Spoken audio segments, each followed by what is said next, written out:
because everyone says, oh, it's so dangerous. And I'm saying, but I feel really safe in here. We have complete control of the environment. I don't want to ride a motorbike on the road outside because you have no control over how wet it is, or the car pulling out the junction, or the pothole that's underneath the lorry that you don't see. Centripetal force is the force that's used to stop the bikes from falling off the wall. Everybody says centrifugal, but I think it's actually centripetal. And that is like when you get a bucket of water and you spin it round really fast above your head, the water stays in the bucket, and it's the pressure of the inside pushing outwards as you ride.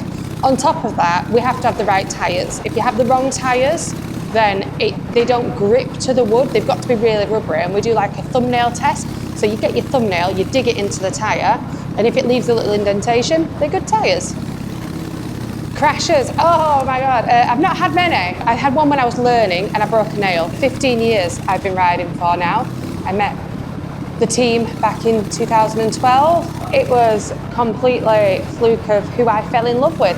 I was at an event working and I saw these guys, and I asked Alex to take me on the handlebars, and he said no, and then I begged and he said yeah, and then he said, Abby, we're going to make you a wall of death rider.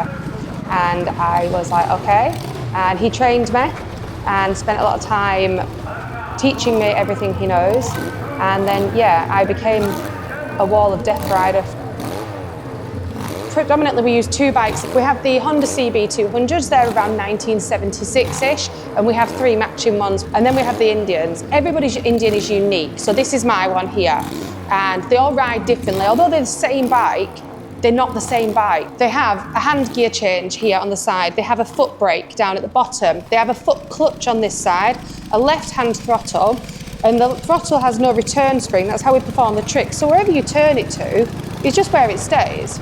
However, this one on this side is the retard and advance, and that's the timing for the bike. If you were to turn it, it would turn a little piece down here, and that would mean that the engine would run faster or slower, firing before or after it got to top dead centre. It's generally my Honda that is used as the training bike, and we need to build up when we get there. You start by rolling around the floor, the engine's running, you're not in any gear, they push you around, and then the more you do, the higher you get up the track, the faster you go, the more you learn your gears, and then eventually you can just do it and you just get there. We're always recruiting for new people.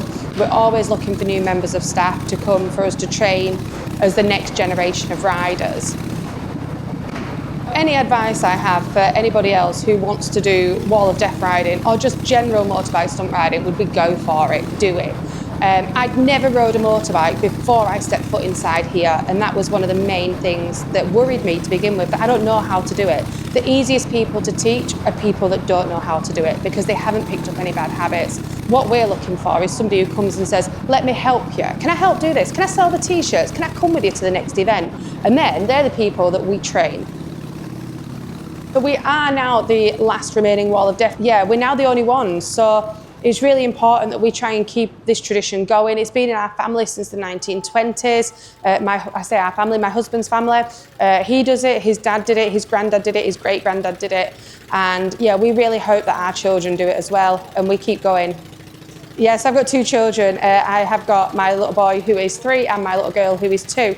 And they absolutely love this. They cannot wait. And they sit on the front of the bike and you say, hands, hands, and they both put their hands up in the air.